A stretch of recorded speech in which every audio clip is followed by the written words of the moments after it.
Hi hello అందరికీ నమస్కారం అండి. నేను మీ అక్షయ్ని. మీరు బాగుంటే నేను బాగుంటాను. ఈరోజు మన పెద్దేవర థర్డ్ పార్ట్ అండి, లాస్ట్ పార్ట్. దీంట్లో పెద్దేవుని ఎంత అందంగా అలంకరిస్తారో చూడండి. అలంకరించే వీడియో థర్డ్ పార్ట్లో పెడతా అని చెప్పాను కదా, చూడండి.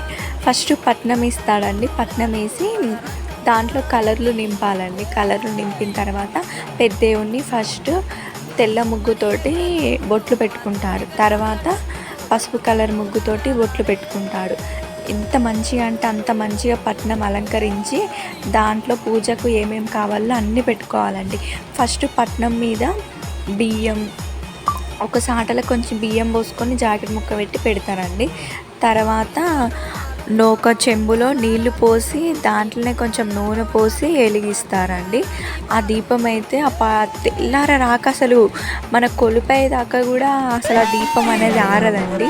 అది ఎంత పవర్ఫుల్ అంటే అంత పవర్ఫుల్. ఆ దేవుని నమ్మకం లెక్కనే ఉండాలండి. తర్వాత నైవేద్యం అండి.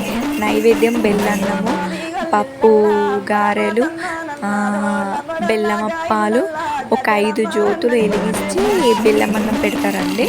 అది లాస్ట్ మినిట్స్లో పెడతారండి, చూపిస్తా. దేవుణ్ణి అయితే మంచిగా అలంకరించుకొని దేవుని దగ్గర ఒక దీపం పెట్టి దేవునికి కావాల్సిన వస్తువులు, పెట్టాల్సిన వస్తువులు అన్నీ పెడతారండి. ఏమేంటి అంటే గాజులు, బొట్టు, అద్దం, దువ్వెన అన్నీ దేవునికి మంచిగా ఏమేమి పెట్టాలో అన్నీ పెడతారండి. మంచి దేవుణ్ణి మంచిగా అలంకరించి ఒక కొబ్బరికాయ, ఊదు ఇవన్నీ పెట్టి డుబ్బులైన కొలుపు స్టార్ట్ చేస్తాడండి.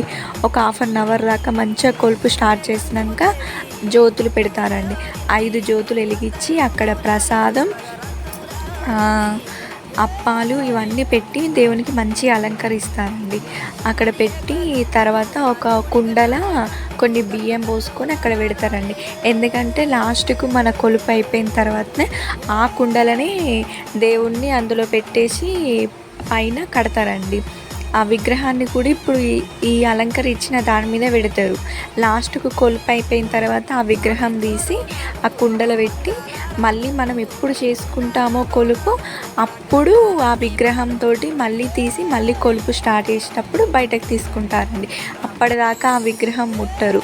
అలా డుబ్బులైన కొలిసిన తర్వాత పొద్దున బలెత్తారండి. బలేసిన తర్వాత మేకను తీసుకొచ్చి జడితిస్తారు. నచ్చినట్టయితే